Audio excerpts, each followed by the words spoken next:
Welcome back to the home of all things ballroom dance. Today we are answering a question by one of our dance friends here.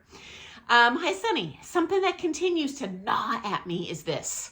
I value your opinion. I was a smooth finalist at, I won't say the name of a comp, it is a major U.S. comp I've been to many times myself, 2 years ago. Moving forward in 2023 and 24, I was not a finalist. I'm dancing better now. I've learned an enormous amount, but I'm not making the final round as I did in 2022. Yes, I am with a different partner, but they're better suited to me in terms of height and temperament and learning environment. It's just difficult to wrap my head around why this is happening. Any advice, thoughts, opinions? Love your videos. You've been so helpful in demystifying the many ballroom twirls and twerps. Okay, so I'm wondering if this is a Freudian slip. Did she mean twirls and turns or twerps? Because I do talk about ballroom twerps here. We got those in our industry too. So anyway, friends, if you comment or Facebook me or email me, I'm not going to use your name unless you specifically ask me to, of course. So this friend will remain anonymous. Okay, first off, whether you are a pro, whether you're an amateur, whether you are a pro-am dancer, we all share the same joys, the same frustrations, the same difficult choices. Who do I partner with? And certainly, I'm assuming you're American, you are writing from the United States, probably. If you're training in the United States, it is expensive here. We have, our dance economy is off the chain, okay? And so it's so hard. I've been there, guys, living off macaroni and butter and thinking, okay, I have limited dollars. Do I prioritize the comps that are important politically or the coaching? Who to get the coaching from? I can only afford so many lessons, the costumes, and my heart just goes out to you. So this is a challenge for everyone, okay? Especially in this country, in my opinion. Okay, come see, come saw. You've probably felt elation when you have previously beat couples who you previously idolized. I've certainly been there, and you know what? I've also been there when some couple that was a distant nobody suddenly places ahead of you at a comp and you're like, I suck, should I quit? We have all been there. That is not just a you problem, that is an all of us ballroom dance community members problem. And hey, shout out to you for getting out of being brave enough to start a new partnership from what sounds like was not the healthiest environment, friends.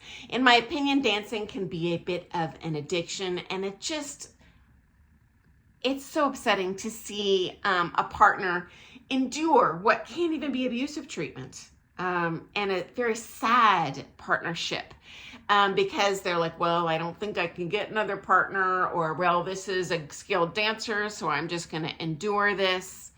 And so, hey, props to you. You are ultimately going to be a more successful dancer and have a much longer term, joyful career with this path, okay?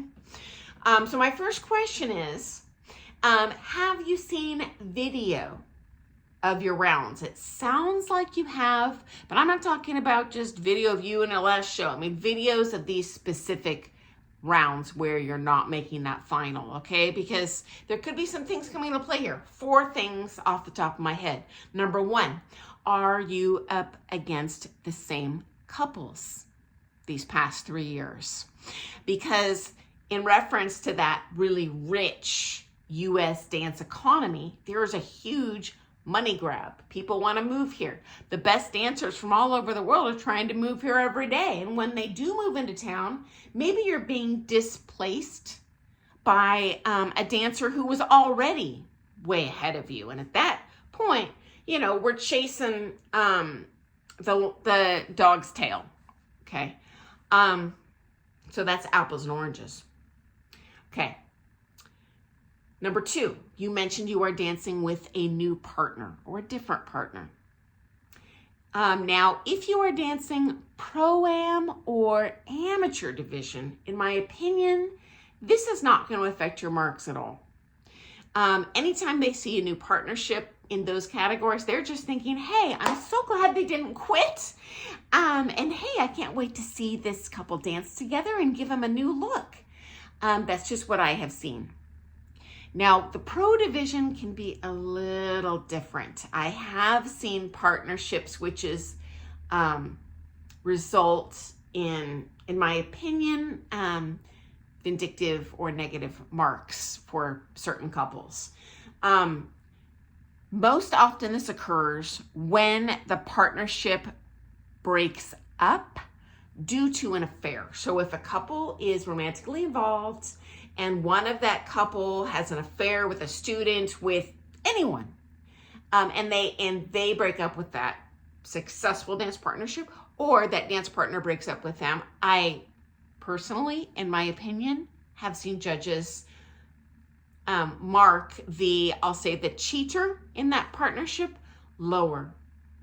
And in my opinion, it's because the judges are thinking, okay, do they prioritize what's in their underwear over their dance career? And if they don't respect and value their dance career, why should I? Again, guys, it's an opinion. I'm calling it like I've seen it, okay? Again, this doesn't, in my opinion, affect the amateurs and proms, but I possibly have seen that in the pros. Okay, number 3, judging panel. Are you dealing with the same judging panel each year? Because I've shared a number of previous videos on the politics that can come into play in competition, okay? And you're going to have judges that love you and are going to mark you higher, and judges that are not going to like you and consistently mark you poorly.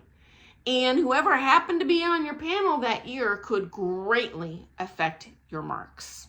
Okay, so that just could be luck of the draw. So definitely, if you look in the background of that video, are you looking at the same judges? Because that could greatly affect your marks.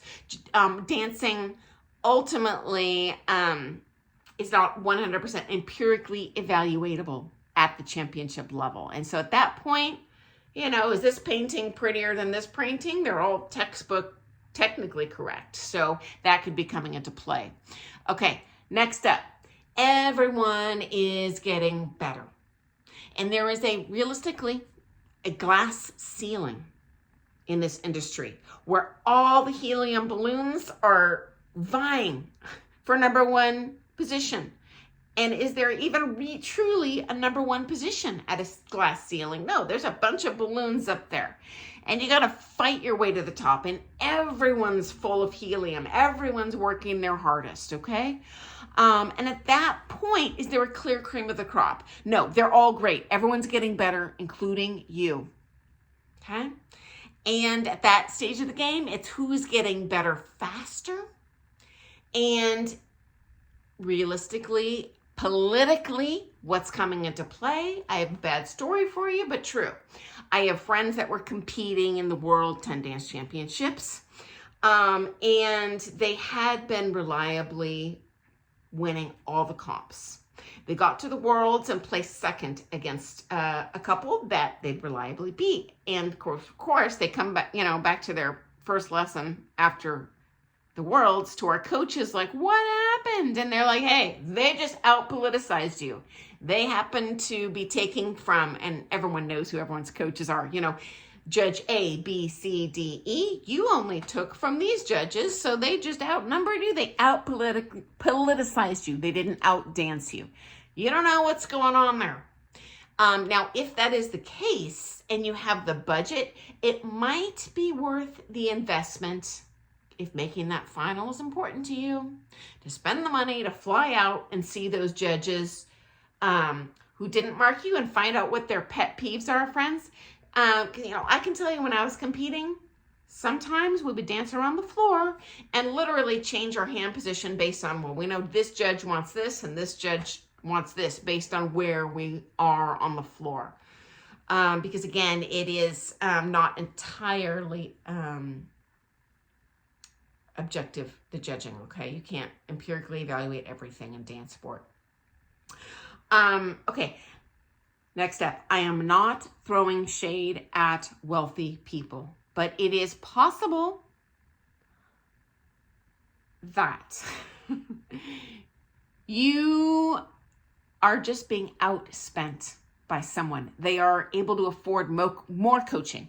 They are able to afford going to more of the political comps.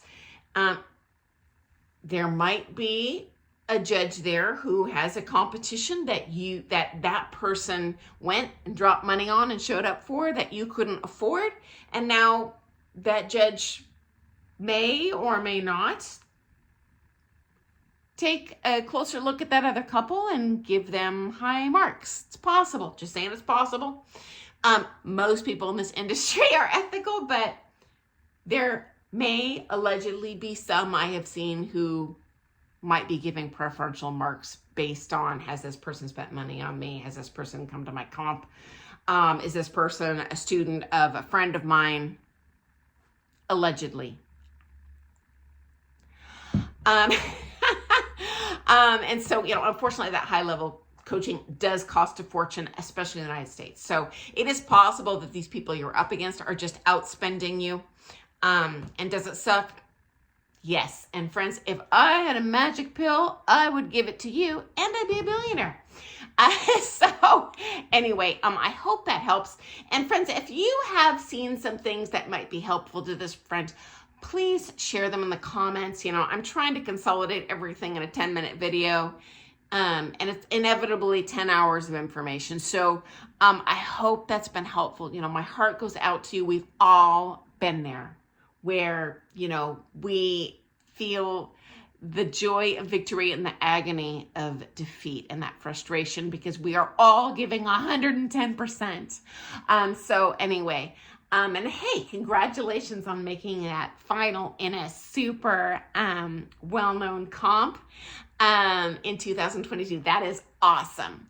And I'm sure you're a beautiful dancer. So thanks for joining me today, guys. I look forward to seeing you first thing tomorrow morning for some more things all ballroom dance. And hey, guys, I love when you send me questions because honestly, every week I'm like, well, I'm probably going to stop making videos because I can't think of anything else someone might want to hear about. And so when you ask questions, I'm like, oh gosh, I didn't think of that. That's something I would have wanted to know about when I was entering this industry or when I was competing pro or whatever. And you guys know I don't play politics. I'll shoot straight with you.